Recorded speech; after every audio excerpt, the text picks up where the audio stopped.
changing. We're flying high, creating a complaint-free world. No more, no more complaining. People, their lives are changing. We're flying high, creating a complaint-free world. No more, no more. I want to share with you something that really struck me the other day and has left such a profound impact on me that it is augmenting my behavior. So that's a big thing when something like that happens.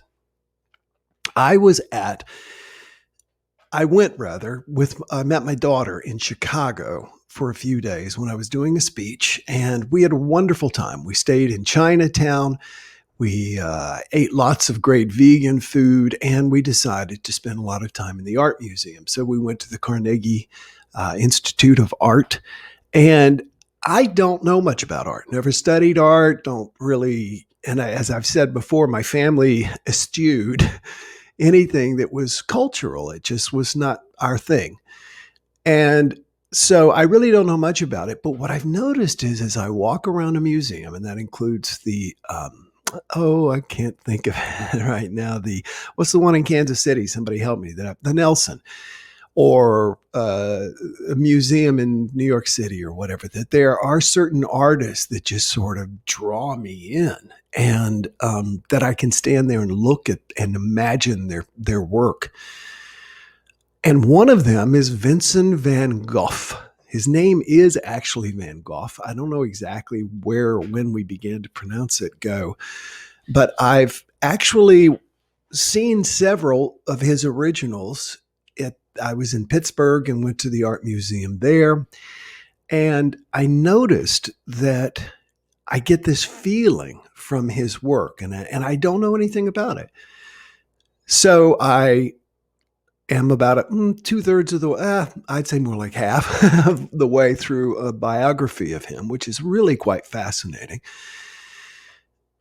I'll call him Van Gogh because that's what we call him, Van Gogh was actually raised in an art dealing situation. His older brother was an art dealer, and Van Gogh became an art dealer himself as a teenager. It was his job. He actually worked and would look and find works and put them in galleries and sell them and things like that, and never ever had any inclination that he himself would become an artist of any kind. Something I found interesting at the Van Gogh exhibit I went to see recently is that, and I just sort of moved cursorily over it, but if I'm not mistaken, the 8 of the top 8 highest selling paintings of all time are all Van Goghs. And I think the first one started at $78 million, and then it went down to like $56 million from there. He died, of course, broke. And of course, he also lived a very, very sad life. But that's not really what I want to talk about. And I don't really want to try and convince you that he's a great artist. Something I discovered at this Van Gogh exhibit, and there's a bunch of them. They're in like every major city right now. From what I understand, there are 4 different companies that all of a sudden are doing this. One of the things that they did that was really, really interesting was there was an optional virtual experience, VR, virtual reality. And I've never done virtual reality. So how cool was it that I got to do this for the very first time? And you put on the goggles and you're actually sitting in a little swivel chair in a room and, along this line, and everybody's doing the same thing. And of course, you can't see anything because you're in this reality. And it starts in Van Gogh's bedroom, the one that he painted and became so famous. And they showed you what the bedroom probably looks like. And then they show you how he painted it and the differences. And then they take you for a walk down. You walk through the little town that Van Gogh lived in, and you can look off to the sides. And at times there are these arrows that lean you off, and you can see there's the haystacks that he painted so famously. And then over there's the the peasant worker and his wife relaxing, napping in the sun in the afternoon next to a haystack. And what it does then is actually superimposes a frame and shows you how Van Gogh painted it and how he saw it. Of course, I'm looking forward to Starry Night. I'm looking forward to, because that's, I think, would say probably his most famous painting rather. And as we're moving down, you're going down these cobblestone streets and everything and turning and everything, and then you see it. And you're looking at the sky, and the sky looks like the sky. I mean, you can see boats on the water and everything, and it really, really looks like it. And the moon is there and everything, and then it slowly begins to show you Starry Night, as if this is what Van Gogh actually saw, but then to bring it out. I loved it. I loved it.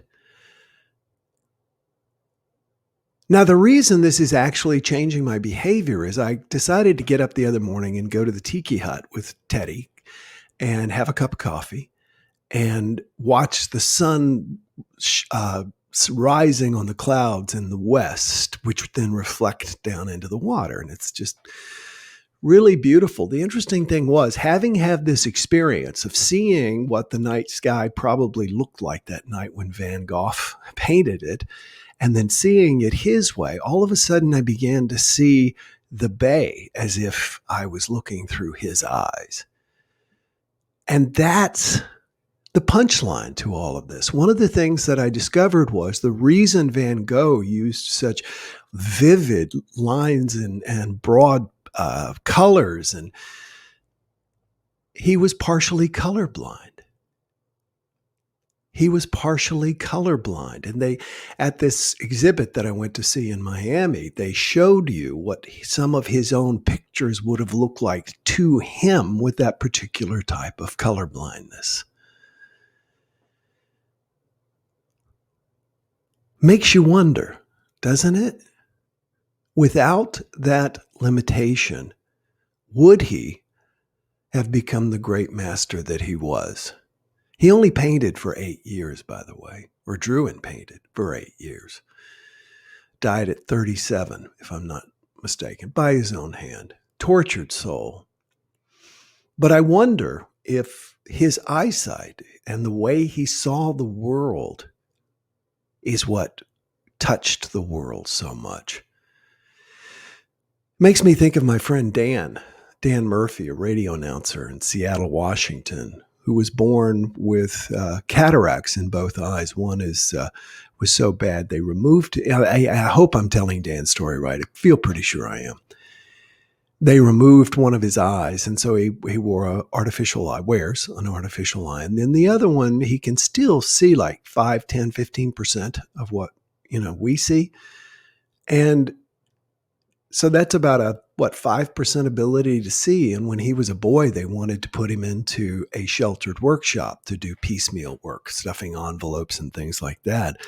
But Dan's parents wouldn't have it. His mother took him to school every day, sat next to him, wrote down all the notes from what the teacher was saying. And this was throughout school. And then she would go home and teach it all again to Dan. And Dan actually got good grades. And then he went to broadcasting school and he became a radio announcer. Very successful one for over 40 years. Sometimes what we have, which are disabilities, are our abilities. Every superhero must experience a super breakdown, a super tragedy, a super issue. And it's that releases us so that we can then become what it is we are meant or want or desire to express in the world. I've talked to a lot of people who do what I do, who have written books on personal development and who are professional speakers, et cetera, et cetera, et cetera. And I wouldn't say in any way that it's universal, but I would say that there are some tortured souls out there who are seeking to heal themselves. And in the process, they invite others along with them. And that's how they're able to improve the world. You know where I'm leading here. You know where I'm going.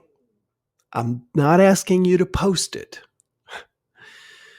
I will share that my childhood of entitlement combined with criticism and abuse is the reason that I do what I do today.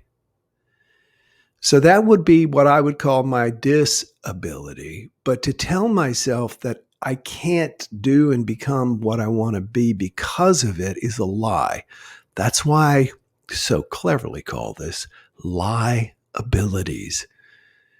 You've got a liability. You've got something that you know to be true in your mind about you, and it may actually very well be true.